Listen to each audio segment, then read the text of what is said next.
오늘 하나님 말씀은 마태복음 13장 24절에서 30절 그리고 36절에서 43절 다같이 한 절씩 교독하겠습니다.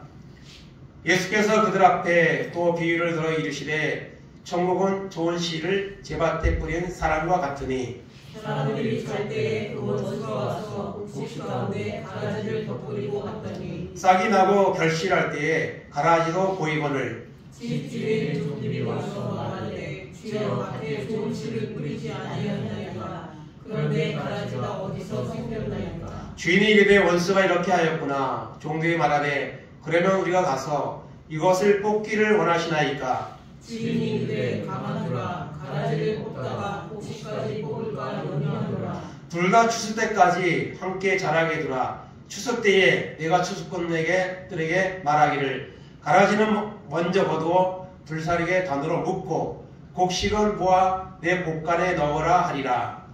이에 예수께서 우리를 떠나사 집에 들어가시니 제자들이 나와 이르되 밭에 가라지의 비유를 우리에게 설명하여 주소서. 대답하여 이르시되 좋은 씨를 뿌리는 이는 인자요 밭은 세상이요 좋은 씨는 천국의 아들들이요 가라지는 하늘의 아들들이요. 가라지를 뿌린 원수는 마귀요 추수 때는 세상 끝이요 추수꾼들은 천사들이니 그런즉 가라지를 거두어 물에 사는 것 같이 세상 때도 그러하리라. 인자가 그 천사들을 보내리니 그들이 그 나라에서 모든 넘어지게 하는 것과 또 불법을 행하는 자들을 거두어내어 물에 던져 넣으니 거기서 울며 이를 달리리라. 합독합니다. 그때 의인들은 자기 아버지 나라에서 해와 같이 빛나리라. 귀 있는 자는 들으라. 아멘.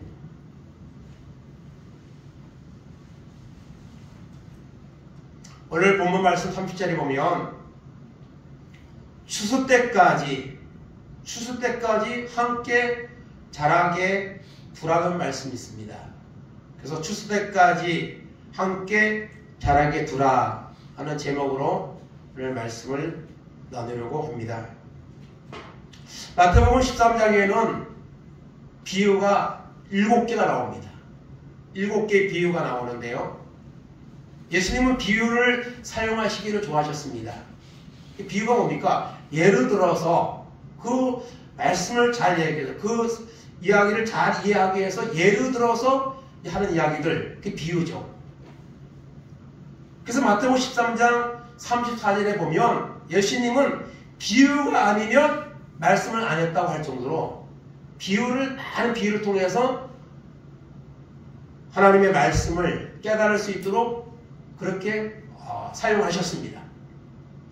그래서 마태복음 13장에는 7가지의 비유가 나오는데요. 다 천국에 대한 비유입니다. 천국에 대한 비유입니다. 그래서 우리가 지지난주에 전했던 것처럼 첫째 번에 나오는 거는 씨 뿌리는 비유, 그 다음에는 오늘 말씀에 나오는 곡식과 가라지의 비유, 그 다음에는 겨자씨 비유, 누룩 비유, 감추인 보화, 그리고 진유, 그리고 그물 비유, 이렇게 7가지가 나옵니다. 근데 그 중에서 이 첫 번째, 두 번째 비유가 사실은 상세하게 내용이 좀 많고 뒤에 나오는 이 비유는 좀 짧습니다. 그렇지만 모든 것은 천국에 대한 비유입니다. 그래서 오늘 특별히 그 중에서 두 번째 그 곡식과 오늘 가라지의 비유의 말씀을 오늘 우리가 읽었고 그 말씀을 전하려고 합니다. 여러분, 농사를 지으면 참 쉽지 않습니다. 힘듭니다. 농사라는 것이. 근데 농사를 짓는 사람들은 그 농사를 씨를 심고 또 그것이 자라고 또 추수할 때의 그 기쁨, 그 과정을 참 좋아합니다. 그래서 이렇게 농사를 짓죠. 그리고 요즘은 또 텃밭이라고 해서 또 이렇게 하기도 하고, 또 요즘은 또 시대가 발전해가지고 집에서도 이런 야채를 빌려 먹을 수 있는 그런 그런 좋은 그런 기계들이나 이런 기구들이 많이 나온 것을 보게 됩니다. 그래서 농사를 짓는 것은 쉽지 않는데 농사를 지을 때에 농사를 짓는 그 농사꾼이 바라는 것이 있습니다. 뭐죠? 농사가 잘 되는 거죠. 내가 수고한 만큼 농사가 잘 되어서 풍성한 수확을 맺기 원하는 것이 농부의 마음이죠. 그런데 이 농부가 농사를 지을 때 또 한 가지 그 요구 조건이 있다면 좀 풀이 안 나면 좋겠다. 풀이. 이 농사 짓는 것은요 어쩌면 풀과의 전쟁입니다. 그래서 요즘은 풀 나는 거 너무 귀찮아가지고 비닐을 씌우고 하는데 사실 그 환경정보면 너무 안 좋은 거죠. 거기서 나오는 비닐이 얼마나 많겠습니까? 그렇지만은 이 풀과의 전쟁을 최소화를 하기 위해서 뭘 합니까? 비닐을 씌우고 또 중간에다가 제초제를 줘서 조금 자랄 때 제초제를 줘서 이제 풀이 안 나오게 못 나오게. 근데 이것도 좋은 게 아니죠. 제초제가 뭡니까? 죽는 거 아닙니까? 그것을 밭에다가 뿌리고 그것이 곡식에도 영향이 갈 수 있잖아요. 어쨌든 이 풀과의 전쟁입니다. 그래서 이 농사꾼이 이렇게 농사를 짓는데 이 풀은 특징이 뭐냐면 심지 않는데 잘 나는 거죠. 농사를 지으면서 풀씨를 뿌리는 사람은 없잖아요. 물론 소를 먹이기 위해서 그냥 풀만 가꾸는 밭도 있어요. 풀만 자라도록. 그러나 곡식을 심는 밭에는 절대로 풀씨를 뿌리지 않습니다. 근데 그게 나죠. 맺으면요 또 납니다. 또 나요. 계속 나요. 신기할 정도로 그 안에 불씨가 얼마나 많이 들어있는지 신기할 정도로 이렇게 나는 것을 보게 됩니다.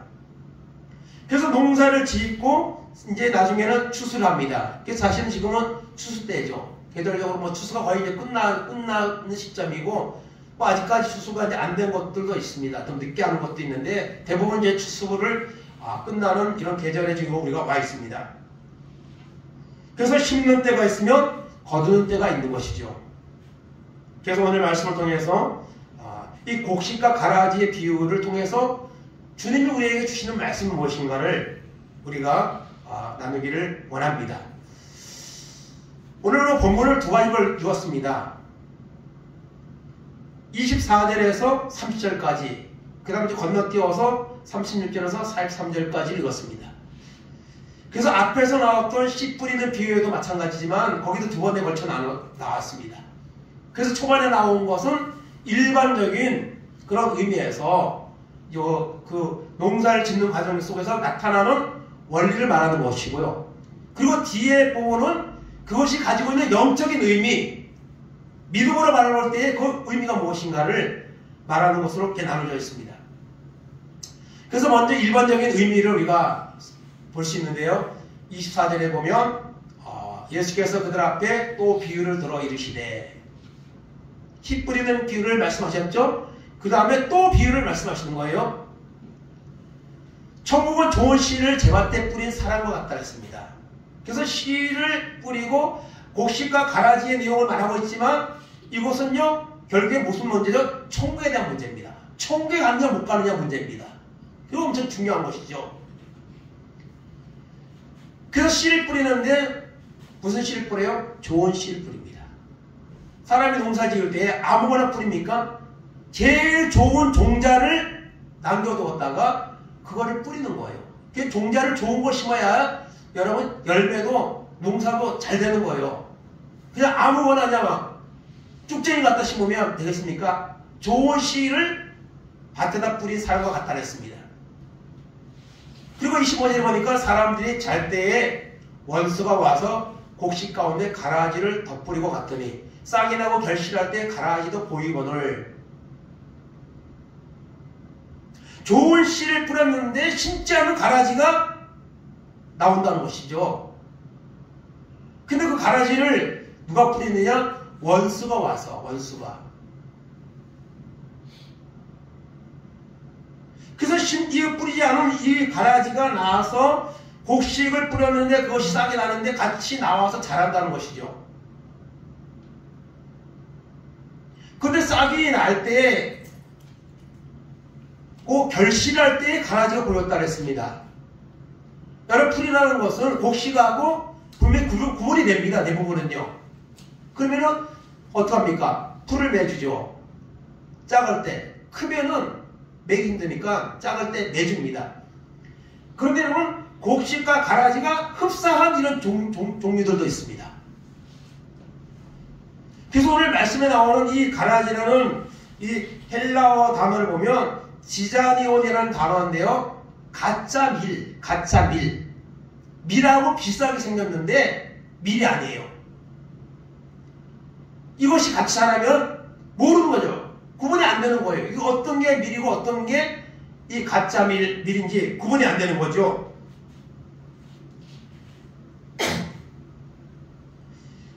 그래서 이 지자니온이라는 이 가짜 밀은요, 잘못하면 이걸 먹으면요, 설사 구토중상이 나고요, 심지어 생명을 잃을 수까지 있는 그런 독소적인 그것을 가지고 있는 것이 바로 이 가라지입니다. 본문에 쓰인 가라지. 지자니온이라는 이 가짜밀. 이것은요, 위장되어 있습니다. 그리고 잠복되어 있다가 나타나고, 그리고 결국에는 농사를 망치게 하는 거죠.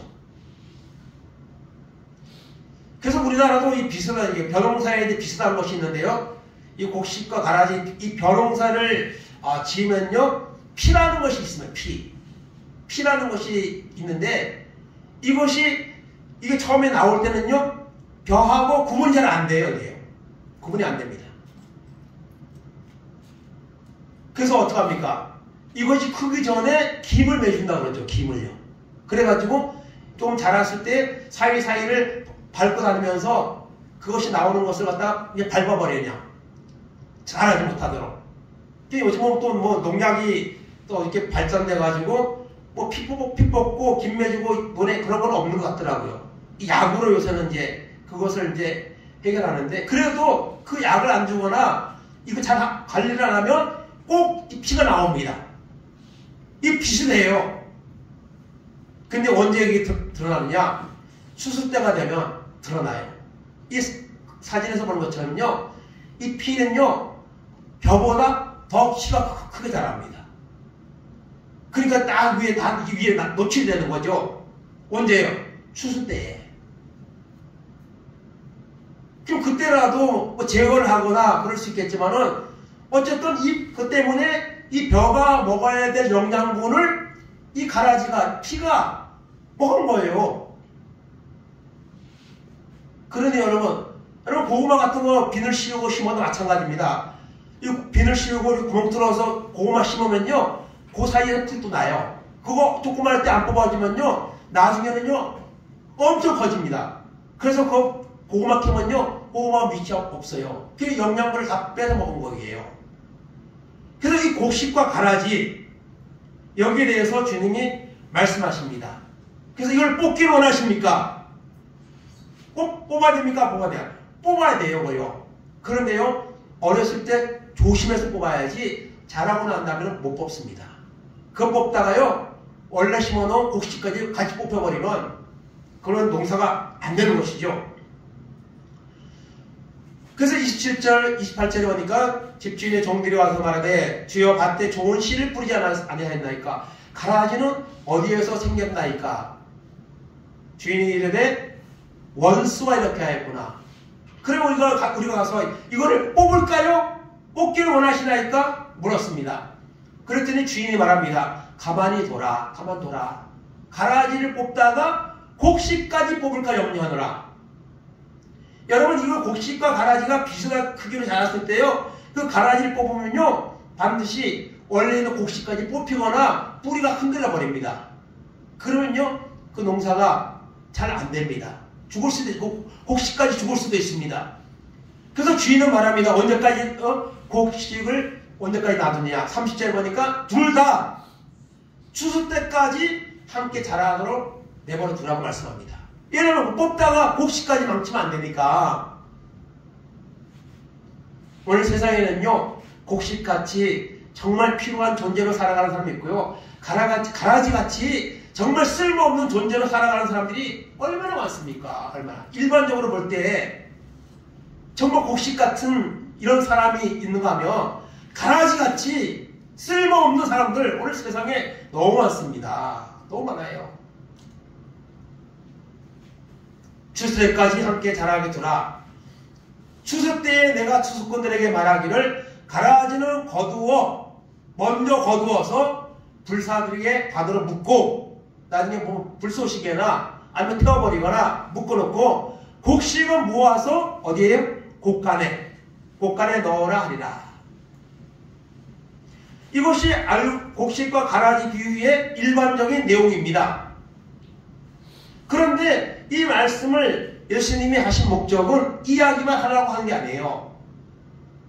그래서 나중에 제자들이 묻죠.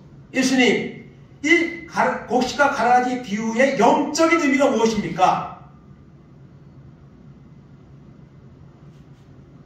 여러분, 우리가 하나님의 말씀을 들을 때요, 이것을 일반적인 지식으로, 일반적인 상식으로 받아들이고 이해하면 안 됩니다. 하나님의 말씀은요, 영적인 것입니다. 이것은요, 우리 육신적인 것이 아니고 영적인 것이기 때문에 반드시 영적으로 받아들이고 영적으로 깨달아야 합니다. 그러기 위해서는 어떻게 합니까? 이것을 영적으로 하나님의 섭리가 있어야 되는 거예요. 하나님의 성령 역사가 있어야 말씀이 깨달아지는 겁니다. 그래서 이미 말씀드린 것처럼 이 곡식과 가라지의 비유 우리가 다 이해되잖아요. 안 믿는 사람도 이해가 되잖아요. 좋은 씨만 뿌렸는데 가라지가 났어요. 이거 나중에 자란다니까 잘못 뽑으면 곡식까지 넘칠까봐 내버려 둡니다. 근데 이것으로 끝나면 안 되죠. 그래서 말씀을 들을 때에 영적으로 깨달아야 된다. 사도행전 8장 19절 31절 보겠습니다. 성령이 빌립더러 이르시되 이 수레로 가까이 나아가라 하시오늘 빌립이 달려가서 선지자 이사야의 글 읽는 것을 듣고 말하되 읽는 것을 깨닫느냐? 내가 말하여 지도해주는 사람이 없으니 어찌 깨달을 수 있느냐 하고 빌립을 청하여 수레에 올라 같이 앉으라 하니라. 아멘.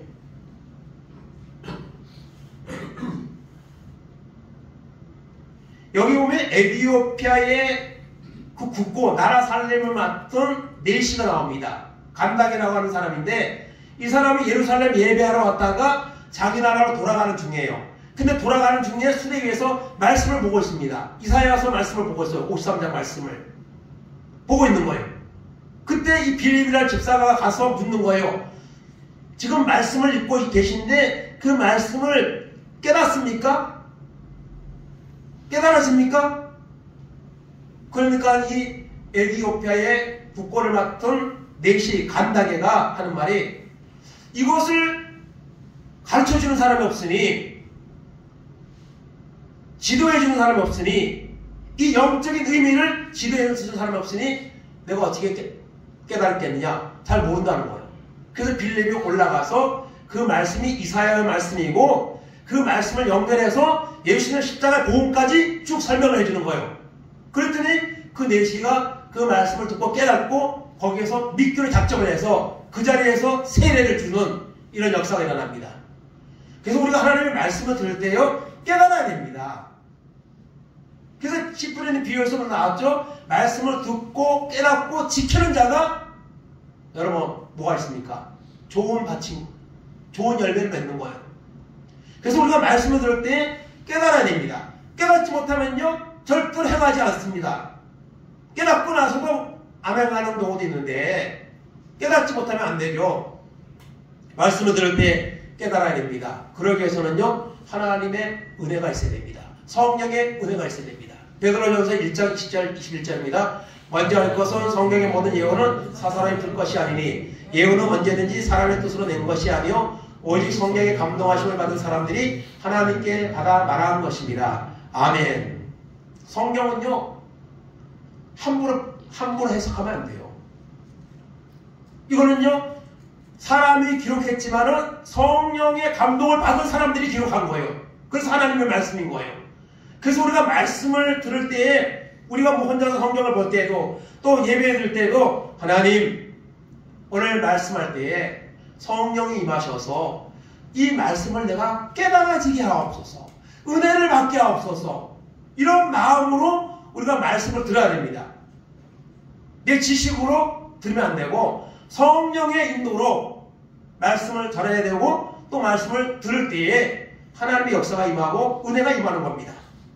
그래서 제자들이 물었어요. 주님, 이 곡식과 가라지의 비유가 무슨 뜻입니까? 영적인 의미가 무엇입니까? 하고 예수님께 질문을 했더니 예수님이 설명을 다시 해주셨습니다. 그것이 이제 뒷부분에 나오는 36절에서 43절의 말씀입니다. 앞부분에 했던 곡식과 가라지의 비유의 영적인 의미,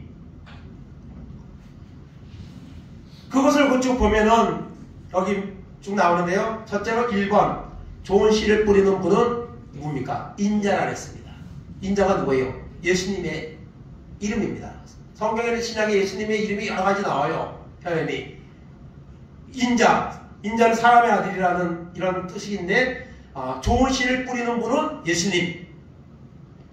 그 다음에 밭이 나옵니다. 밭은 뭐죠? 이 세상입니다. 우리가 살고 있는 이 세상.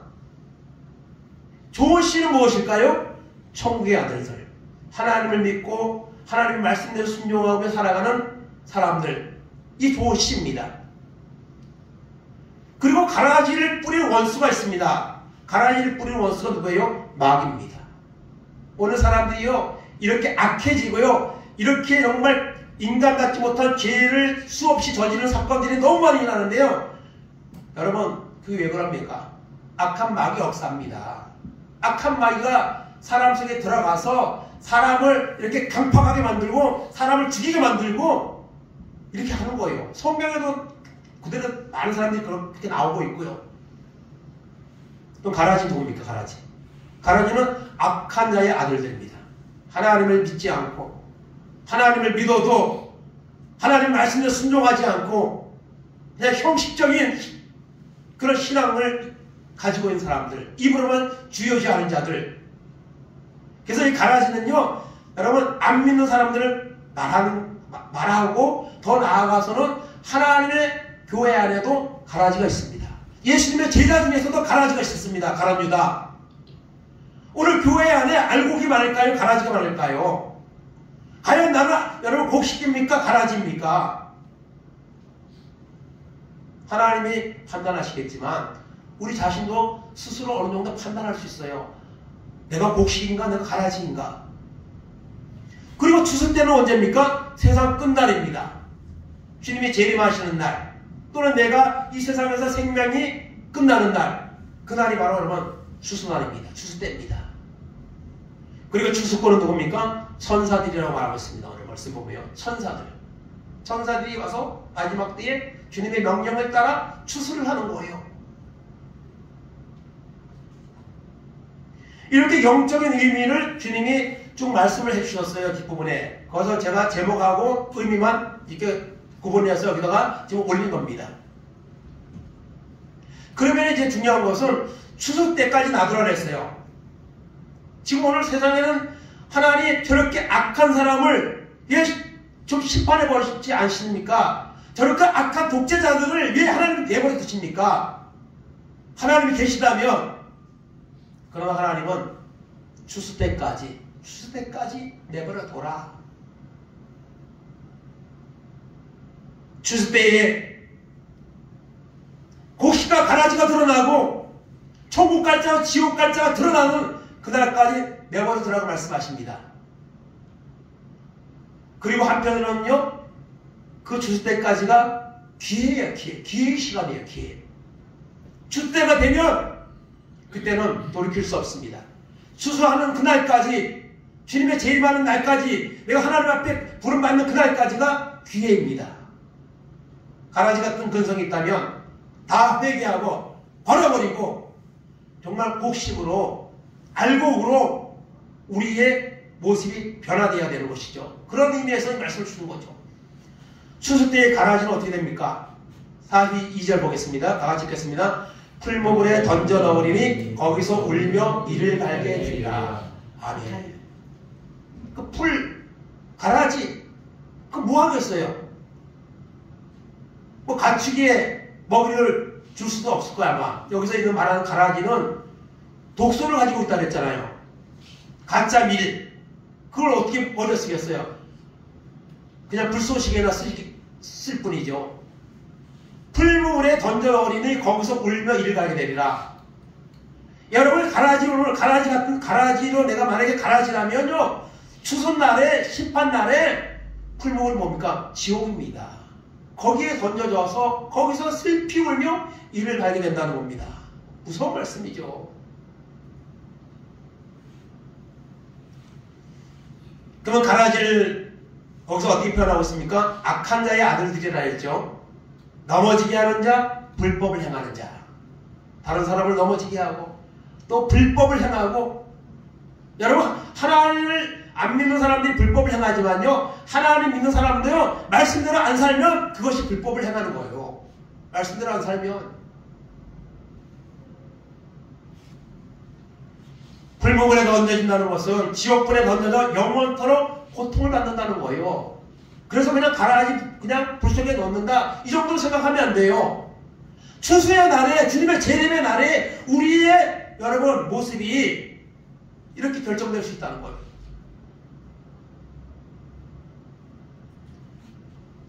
마태복음 24장 25장은 종말에 대해서 말하는데요, 그 종말의 마지막 부분에 나오는 것이 양과 염소의 비유입니다.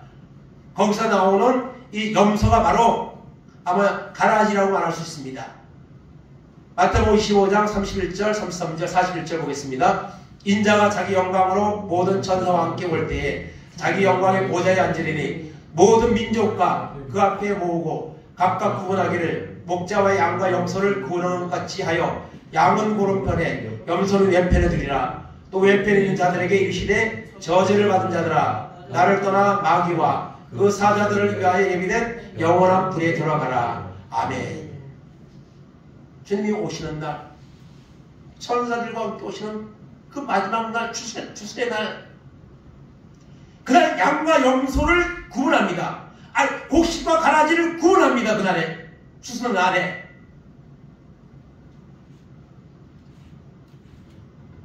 그날 여러분, 이 가라지는요, 이 염소로 표현되고 있는 넘어지게 하는 자, 불법을 행하는 자, 하나님의 말씀대로 순종하지 않는 자, 그 사람은 마귀와 더불어 영원한 불에 들어간다 했습니다. 지옥불에, 풀몸을 지옥불에 들어가게 된다고 말씀하셨습니다. 여러분, 우리가 하나님 보실 때에 하나님이 가라지라고 말씀을 판결 내시면 어떡하겠습니까? 우리가? 그러면 추수 때에 알곡에 채웁니다. 곡식이 이제 알곡이라고 표현할 수 있는데요, 곡식에 채우는 43절 보겠습니다.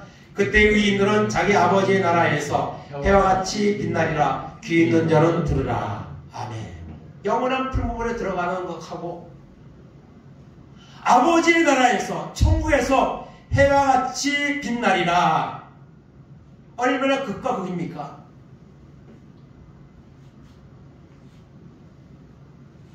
자라날 때에는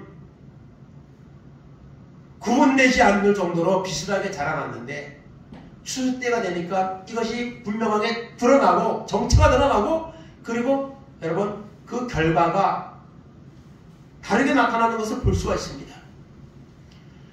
그러면 의인들은 누굽니까? 예수 십자가의 보혈로 죄를 사함받고 의롭게 살아가는 자, 그가 바로 의인입니다. 추수 때에 곡식, 알곡에 채우는 아버지의 나라에서, 하나님의 나라에서 해와 같이 빛나리라. 이런 축복을 우리가 반드시 받아야 되지 않겠습니까? 이렇게 신앙생활하고 있는데, 이렇게 오랫동안 하나님 앞에 믿음으로 산다고 했는데 가라지로 마지막 날 드러난다면 어떻게 되겠습니까? 이것은 영적인 의미가 무엇입니까? 구원을 받아 영원한 천국의 축복을 누리게 된다는 겁니다. 이것이 알곡과 가라지 비유가 주시는 중요한 말씀인 것이죠. 마태복음 15장 34절 46절입니다. 그때 임금이 오른편에 있는 자들에게 이르시되 내 아버지께 복받을 자들이여, 나와 창세로부터 너희를 위하여 예비된 나라를 상속받으라. 그들은 영벌에, 의인들은 영생에 들어가리라 하시니라. 아멘. 양과 염소, 양으로 표현된 하나님의 말씀 믿고 십자가의 보혈로 의롭게 함을 받고 믿음으로 살아가는 자, 그 사람은 어디에 가요? 하나님이 예비한 나라를 상속받으라, 천국을 약속된다는 거예요. 그래서 여러분 가라지는 영벌에, 그리고 곡식은 알곡은 어디에 들어가요? 영생에 들어갑니다.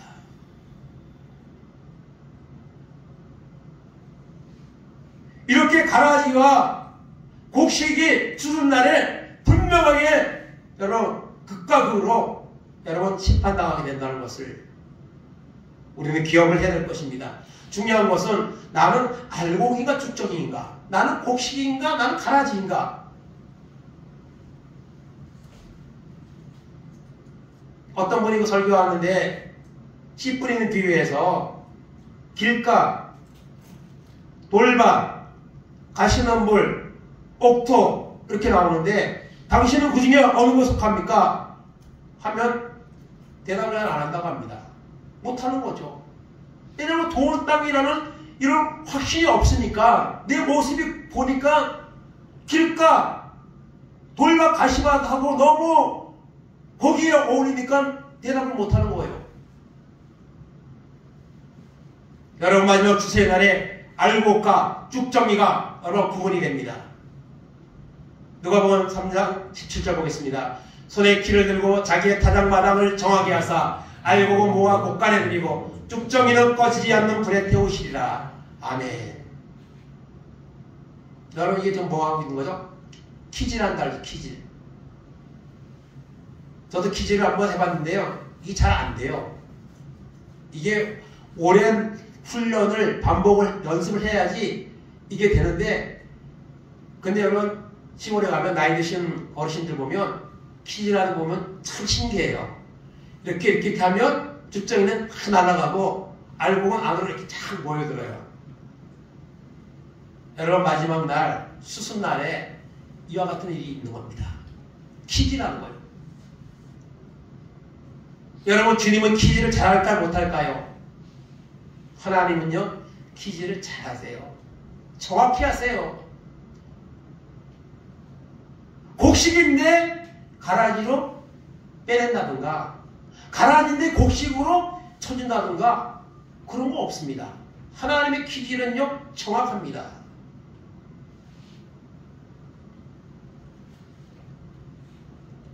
여러분 주스 때가 다가오고 있습니다.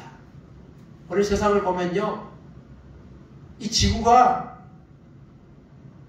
멀지 않은 망하겠다 그런 생각이 들 정도로 많은 기상기변과 전쟁과 또 때로는 전염병과 이런 것으로 점점 또 사람들의 삶은요 그냥 더러운 것만 쫓아서 더러운 것으로 중독되어서 살아가는 사람들이 그냥 너무나도 그렇게 많아지는 이런 시대에 살고 있습니다. 추수때가 오고 있습니다. 추수날이 멀지 않습니다. 우리가 살고 있는 시대에 주님이 올 수도 있습니다. 그 추수날에 우리가 어떻게 하겠습니까? 나는 곡식인가 가라지인가, 나는 알곡인가 쭉정인가, 오늘 말씀을 통해 우리 자신을 돌아볼 수 있기 바랍니다. 결론입니다. 예수님을 구주로 영접해야 됩니다. 곡식이 되려면, 알곡이 되려면, 천국에서 해와 같이 빛나는 축복을 받으려면 예수님을 정말 마음속에 깊이 영접해야 됩니다. 주님을 만나는 은혜를 받아야 됩니다. 고린도후서 13장 5절 보겠습니다. 너희는 믿음 안에 있는가? 너희 자신을 시험하고 너희 자신을 확증하라. 예수 그리스도께서 너희 안에 계신 줄을 너희가 스스로 알지 못하느냐? 그렇지 않으면 너희는 버림받은 자니라. 아멘. 고린도 교회 성도들에게 바울은 복음을 전했습니다. 그러나 그들은요 바울이 떠나고 난 후에 그 고린도 교회 도시에 있는 죄악에 취해서 그들은 방황했습니다. 그들에게 바울 사도는 그들의 잘못된 그런 이제 신앙적인 모습, 그런 것들을 고린도 전후서에 보면 계속 지적해요. 그리고 결론이 고린도후서 13장의 결론인데요. 너희 안에 예수가 있는가? 시험하고 확증을 해라. 너희 안에 예수가 없다면, 예수님이 나의 죄를 위해 십자가 죽으시고 부활하셔서 그 예수를 믿으면 내가 죄가 사함받고 천국 간다는 이 믿음의 확신이 없다면 너희는 버림받은 자라고 그렇게 말씀하고 있는 겁니다. 그래서 예수님을 여러분 우리가 영접해야 됩니다. 예수님이 내 안에 들어와야 됩니다. 그것이 체험되어져야 됩니다. 그것이 믿어져야 됩니다. 그러면 그 사람은요 곡식입니다. 그 사람은 알고 있을 것입니다.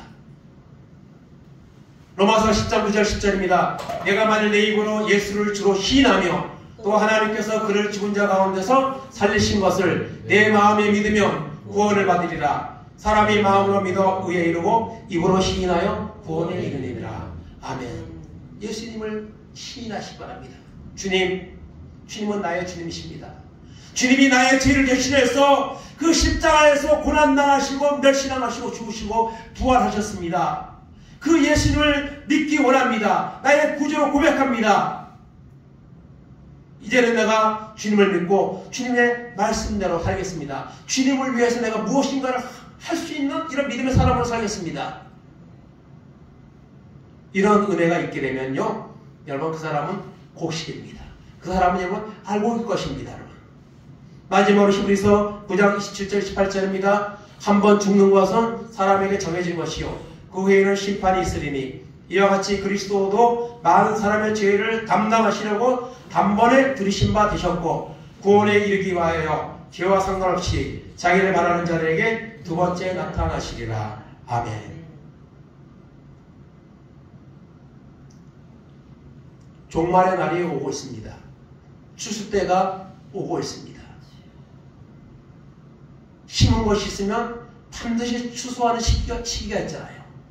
그것처럼 여러분 우리가 영적으로도 추수할 때가 추수하는 날이 오고 있습니다. 그날이 오기 전에 우리는 우리 자신을 돌아봐야 됩니다. 가라지 같은 그런 근성, 쭉정에 불과한 그런 모습 있다면 하나님 앞에 철저히 회개하고 하나님 나는 곡식되기 원합니다. 나는 알곡되기 원합니다.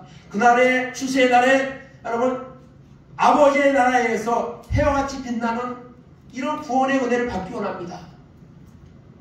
결단하고 나가는 은혜가 우리 가운데 있기를 바랍니다. 주님이 오시는 날, 또 내가 이 세상 떠나는 날, 언제 떠날지 모르잖아요. 오늘 갑자기 생각지도 않게 막 죽는 사람들 얼마나 많습니까? 뉴스 보면 교통사고 나서 불나서 막 그날이 바로 추수날입니다. 주님 앞에 우리의 믿음을 여러분 심판받는 날입니다. 주님이 우리를 위해서 오셨고 우리의 죄를 대신해서 단번에 자신을 들이심으로 우리에게 죄를 사함받고 구원받는 은혜의 축복을 주님이 주셨습니다. 그리고 이제는 다시 오실 때는 죄와 상관없이 오십니다. 두 번째, 재림의 날이 오십니다. 그날은 어린 양의 모습으로 오는 것이 아니라 여러분 사자의 모습으로 오신다고 계시록에는 말씀하고 있습니다. 이 마지막 때에 세상을 바라보면 온갖 죄악투성이고 오늘 교회에서 하나님 믿는 사람들도 모습을 돌아보면 믿음이 점점 퇴보되고 타협하고 하나님과 멀어지고 아예 하나님을 떠나고 이런 시대에 살고 있습니다. 그런 사람을 알곡이라고 곡식이라고 할 수 있겠습니까? 우리 자신을 돌아보면서 이 마지막 때에 가라지가 아니라 곡식이 되어서 알곡이 되어서 주님 앞에 서는 날, 주님이 오시는 추수의 날에 영원한 영생에 들어가는 천국에서 해와 같이 빛이 나는 이런 구원의 은혜를 반드시 받을 수 있는 은혜가 우리 가운데 임하기를 주님의 이름으로 축원을 드립니다. 아멘. 이 시간 다 같이 찬양하면서 하나님 앞에 기도하겠습니다. 하나님, 정말 나의 모습이 곡식입니까? 가라지입니까?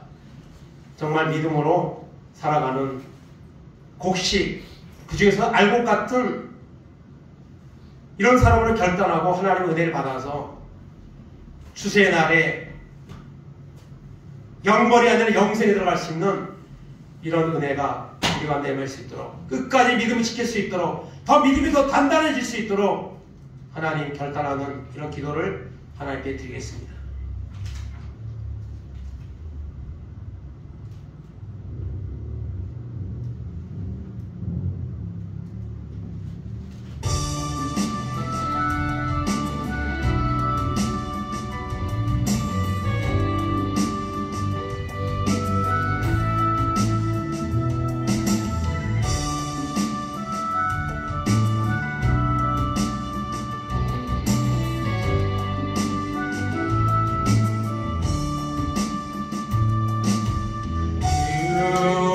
다시 오실 때까지 나는 이 길을 가리라. 좁은 길 나의 십자가 지고 나의 가는 이 길 끝에서 나는 주님을 보리라. 영광의 내 주님 나를 맞아주시리. 주님 다시 오실 때까지 나는 일어나 달려가리라. 주의 영광 온 땅 덮을 때 나는 일어나 노래하리. 내 사랑하는 주님 온 세상 거주시라. 내 사랑하는 주님 영광의 왕이시라. 주여 삼창하시기로 하겠습니다. 주여 주여 주여. 하나님 감사합니다. 오늘로 우리를 택하시고 부르셔서 하나님의 전에 나와 예배할 수 있도록 인도하신 하나님의 은혜에 감사드립니다. 오늘 주님은 곡식과 가라지의 비유를 하나님이 말씀하셨습니다. 아버지 하나님 앞에 좋은 아버지라는 것을 심었는데 가라지가 났습니다. 이 가라지를 어떻게 할까요? 뽑을까요? 제자들의 질문에 주님은 말씀하셨습니다. 주스 때까지 함께 자라게 두라고 말씀하셨습니다. 하나님, 우리가 살고 있는 땅 위에 가라지 같은 존재들이 얼마나 많이 있습니까? 어쩜 우리가 가라지가 아닙니까? 하나님, 우리 모습을 돌아보게 하여 주옵소서.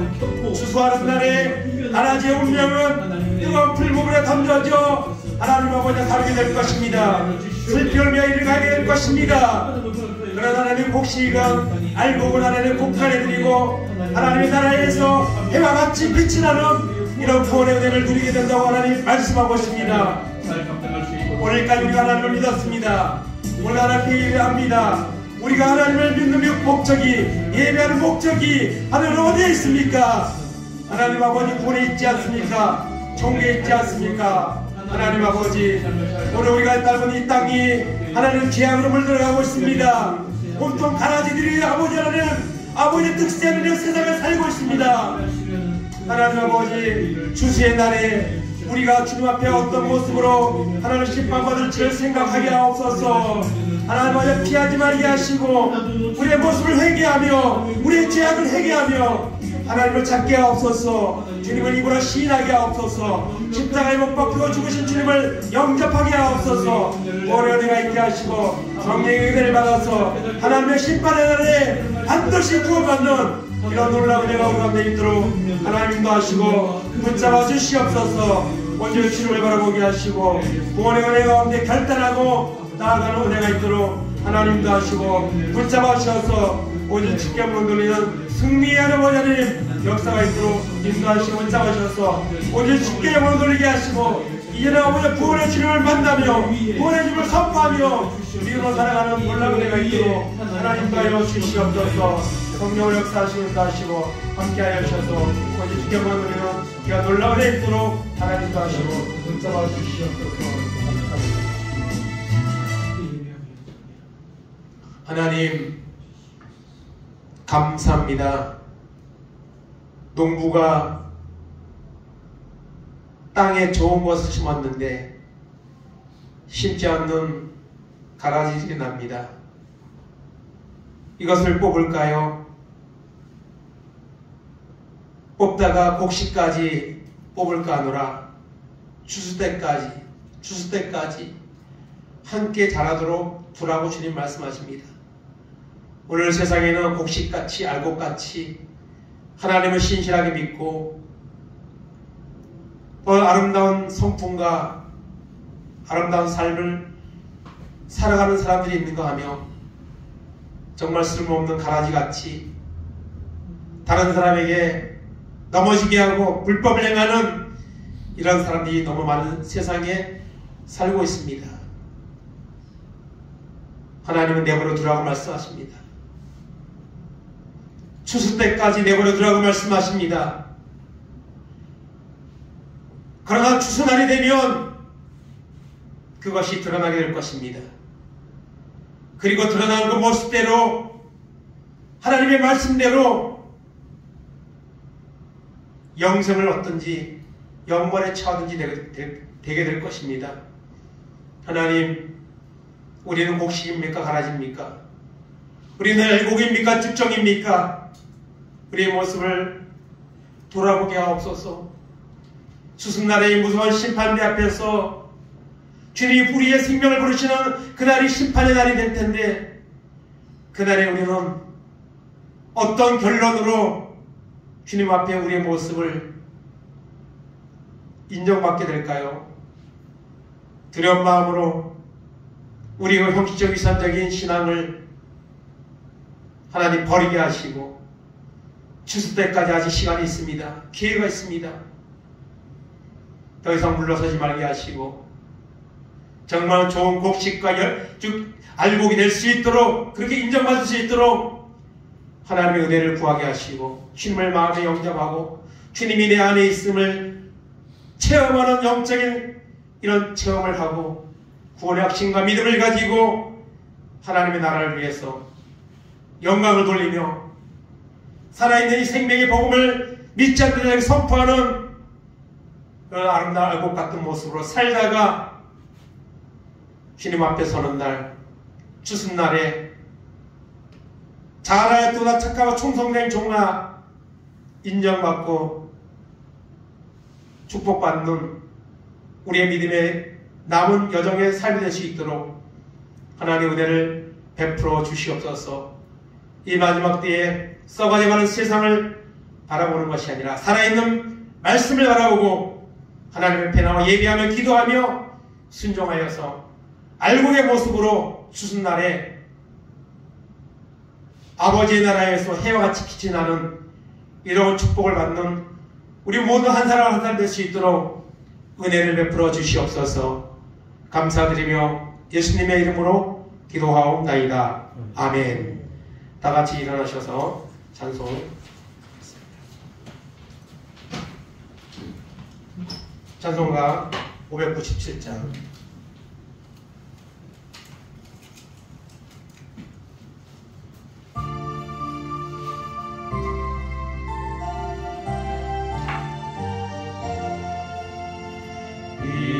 이전에 주님을 내가 몰라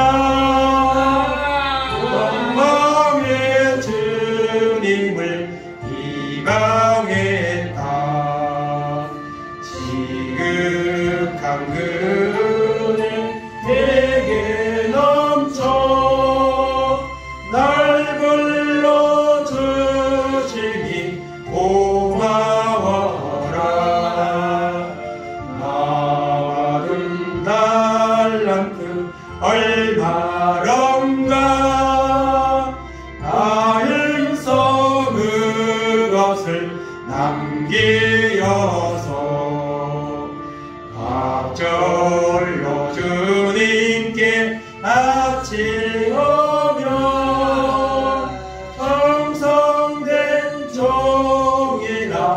상 주시리. 선하고 무능한 나에게도 귀중한 직분을 맡기셨다. 은혜 고맙고 고마워라. 이 생명 바쳐서 충성하리. 많은 일들이 하도 적어 큰 열매는 앞에 안 맺어도 주님께 죽도록 정성하며 생명의 면류가 얻으리라.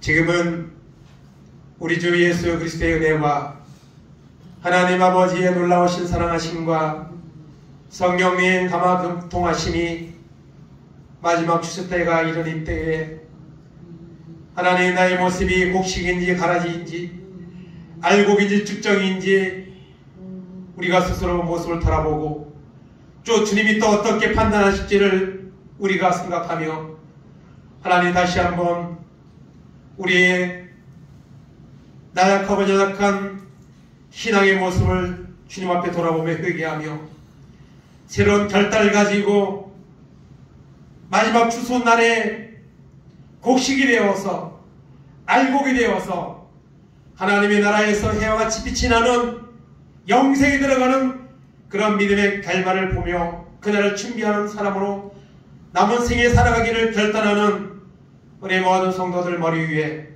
저들의 가정 위에 자녀들 위에 하는 산업들 위에 이 나라 이 민족 위에 이제로부터 영원까지 함께 있을지어다. 아멘.